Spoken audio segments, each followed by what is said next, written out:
Hello everyone. It's your host, ichino-ani here. Good morning. Today's July 7th, 2025. A wonderful Monday. Let's kick off the week by diving into a super interesting trending article from the archives. Were you all ready to learn something new? Today we're looking at a paper from the ichino-ani category. The title is LoRA Fine-Tuning Without GPUs, a life-changing framework for LLMs. You can find it at the tutorial chats colon/arXiv.org/abs/25/7.1806 That's a long one, isn't it? But don't worry, we'll break it down together. So first things first, what problem is this paper trying to solve? Okay, imagine you have a super smart robot, like a large language model, or this robot knows everything in the world. But you want to teach it a very special new skill. Maybe you want it to talk exactly like a pirate or help you with your specific chemistry homework. This process of teaching it a new skill is called fine-tuning. Now the problem is, fine-tuning this huge robot usually needs a very powerful, very expensive computer part called a COOL.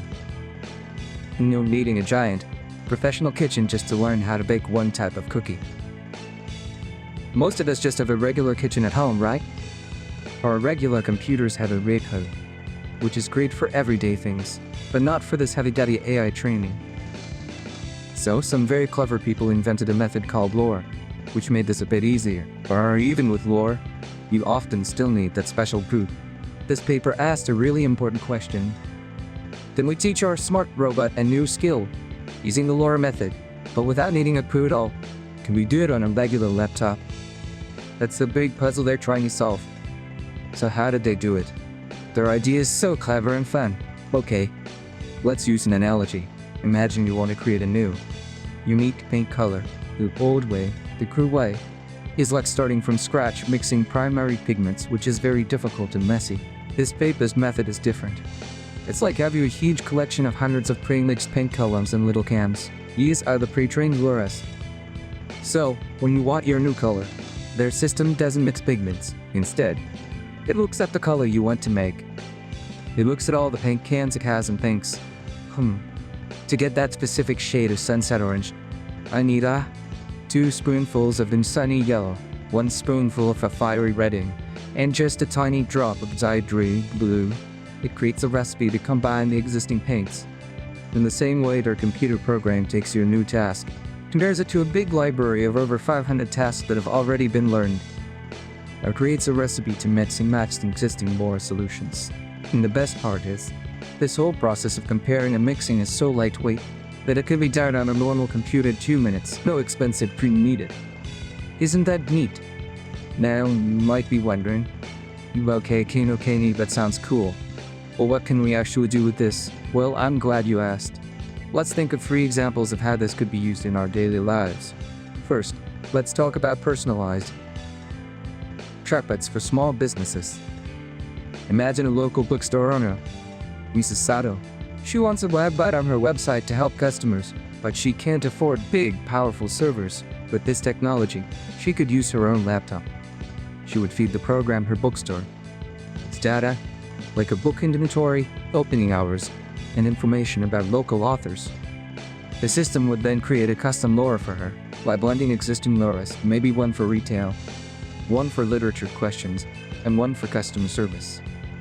Suddenly, her chatbot can answer questions like, do you have the latest book by Haruki Murakami? Or when is the next poetry reading? All without needing any expensive hardware. Second, think about a smart study assistant for students right on their tablet. Let's say a student is studying history and has to read many long articles. Sending all that information to the cloud to be summarized can be slow. And what about privacy? With this ichino-ani method, an app on the tablet could fine-tune a language model right there on the device. And the student opens an article about the Roman Empire. That adapts on the fly. This means faster, more relevant summaries, and all the students' data stays safe on their own device. And for a third example, how about a custom writing assistant for everyone? Maybe you write professional emails for work, but you also write fantasy stories for fun. The neural AI assistant might be okay at both, but not great. Using this method, You could feed the assistant a few pages of your fantasy story. Running on your own computer, it would create a special fantasy writer LoRA. You could do the same with your working mails to create a main professional email LoRA. We can switch between these modes to get perfectly tailored help for whatever you're writing. It makes the AI truly your personal assistant. Finally, let's compare this to other technologies. The main alternative is, of course, Fine-Tuning with GPUs. That's the gold standard. It gives the best results. This new method doesn't quite match that top performance, but it gets surprisingly close. The paper says it bridges more than half of the performance gap, which is amazing for something that can run on a laptop. Then there's just using the base model without any fine-tuning. That's like using the robot straight out of the box. It's easy, but it's not very good at specific tasks. This paper's method is a huge improvement over that. It's the perfect middle ground. So in conclusion, this paper is really exciting. It presents a simple, practical, and clever way to make powerful AI technology accessible to so many more people. It's for the students, the small business owners, the writers, the curious hobbyists. Everyone who has a regular computer, but still has big ideas.